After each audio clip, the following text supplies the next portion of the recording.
Para suster, frater, Bapak Ibu, saudara-saudari, umat beriman yang terkasih dalam Kristus, semua umat yang ikut misa secara live streaming di Jumat pertama bulan Oktober ini bersama kami. Saudara-saudariku yang terkasih dalam Kristus, kecelakaan bisa terjadi kepada siapa saja, dan semua kita tentu pernah mengalami kecelakaan. Orang sampai bercanda, kalau mau bisa belajar sepeda motor atau belajar mobil, tidak mungkin tidak pernah celaka. Pasti pernah mengalami kecelakaan.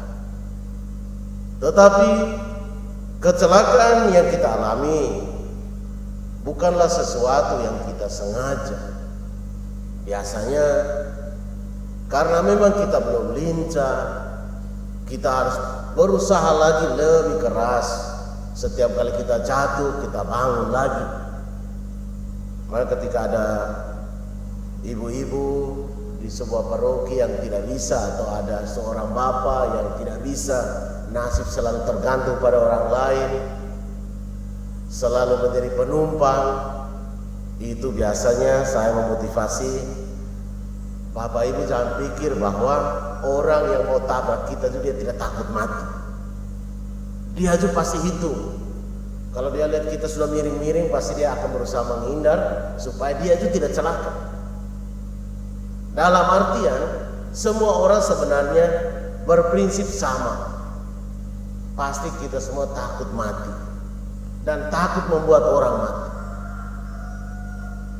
Tetapi kematian bukanlah sesuatu yang kita tentukan, dan kalau di luar kehendak Tuhan, tidak sembarang kita mati. Tidak sembarang. Hari tidak usah terlalu takut. Maka kecelakaan itu sebenarnya bisa kita hindari dengan cara misalnya fokus, konsentrasi. Naik motor tidak boleh sambil main HP, sopir tidak boleh sambil main HP. Rasa mengantuk, sebaiknya minggir dulu, istirahat, sehingga tidak mencelakakan orang lain. Kalau rasa diri belum lincah di jalan besar, latihan lagi di jalan yang lebih kecil, di lapangan dan sebagainya, untuk memastikan bahwa kita benar-benar siap dan penuh konsentrasi dan mampu untuk berkendara secara baik di tengah arus lalu lintas yang kian hari kian padat. Maka saudara-saudariku yang terkasih dalam Kristus, dengan cara inilah kecelakaan bisa kita hindari. Dan bagi orang beriman, kita juga bisa menghindari kecelakaan dengan cara mengadakan doa-doa sepanjang perjalanan kita. Biasanya kalau kita sudah berdoa, hati lebih tenang, pikiran lebih konsentrasi, dan Tuhan akan mengatakan kepada kita, biasa engkau mengantuk, soalnya engkau istirahat dulu. Ada bisikan-bisikan seperti itu dalam hati kita.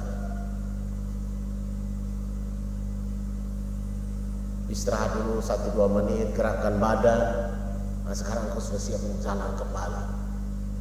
Secara tidak sengaja kita akan mendengarkan seruan-seruan seperti itu kalau kita bawa dalam suasana doa. Saudara-saudariku yang terkasih, itu bagaimana cara orang beriman menghindari kecelakaan-kecelakaan. Karena kita yakin bahwa Tuhan itu ada di jalan. Termasuk kemarin 2 hari lalu kita mohon malaikat pelindung. Penduduk kota Korazim, Betsaida dan Kapernaum mendapatkan celaka karena mereka keras kepala, tidak mau dengar Tuhan. Nah, kadang-kadang kalau kita orang NTT katakan kepala batu, kau ini kepala batu sekali. Arti kita punya kepala itu tidak mau dengar siapapun, karena di kepala itu kan ada telinga, ada otak. Tapi kalau orang sudah sampai katakan kita kepala batu, artinya telinga kita tidak berfungsi, Pikiran kita maunya seenak sendiri, tidak mau dengar siapapun. Orang punya masukan sama sekali tidak penting. Maka Korazim, Betsaida dan Kapernaum tipe manusia-manusia kepala batu itu.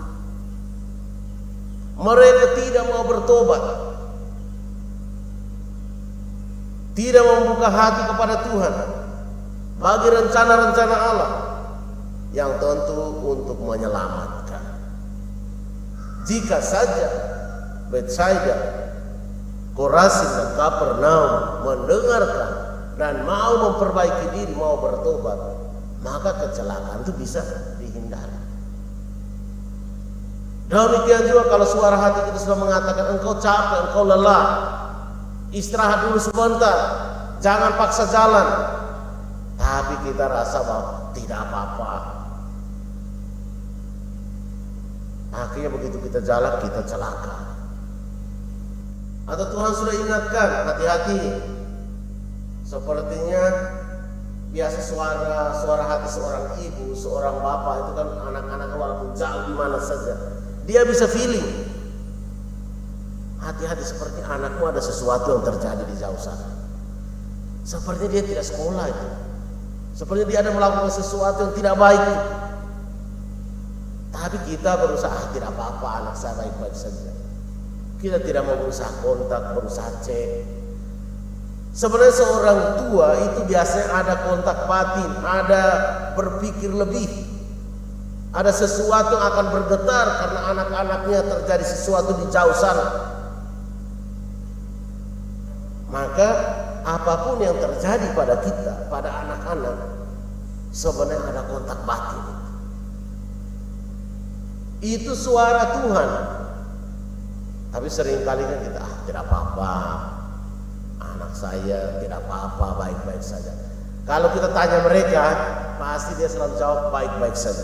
Romo punya pengalaman yang banyak sekali tentang orang yang tipu orang tua, foya-foya.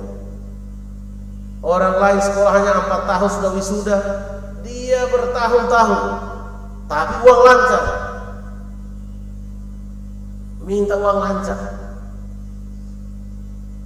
Begitu mau pergi wisuda, karena dia malu dengan orang tua, akhirnya bunuh diri di Kupang. Itu kan baru kasus beberapa bulan lalu, 1 tahun lalu. Orang tua sudah datang nih, mau siap wisudanya. Sudah sampai di kos, dia keluar, tidak pulang. Yang pulang adalah mayat. Apakah sekian lama itu orang tua tidak punya feeling? Saya tidak yakin. Pasti mereka punya rasa bahwa anak saya seperti tidak baik-baik saja, ada sesuatu yang terjadi. Maka Bapak Ibu saudara-saudari yang terkasih dalam Kristus, kecelakaan bisa dihindari dengan cara orang tua yang lebih teliti. Misalnya, setiap uang semester tolong kirimkan buktinya.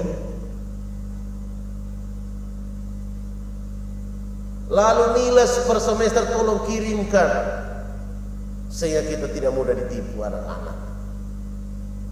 Engkau bilang engkau sekolah tuh, coba nilai semestermu kirim deh, supaya mama lihat, supaya mama puas, supaya bapak lihat bapak puas.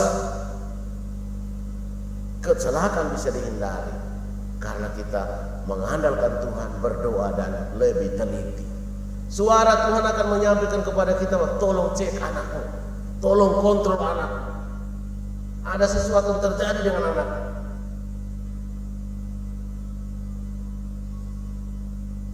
Maka saudara-saudari yang terkasih dalam Kristus, pertobatan itu pertama-tama adalah rahmat Allah. Kita butuh kerendahan hati untuk mau memperbaiki diri.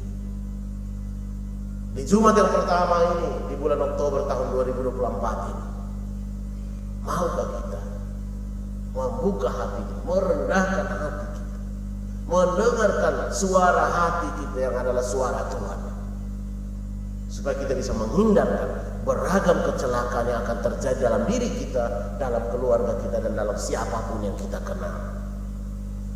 Bersama dengan Tuhan dalam doa-doa kita, kita mampu untuk menghindarkan diri dari kecelakaan-kecelakaan itu. Semoga Tuhan memberkati kita.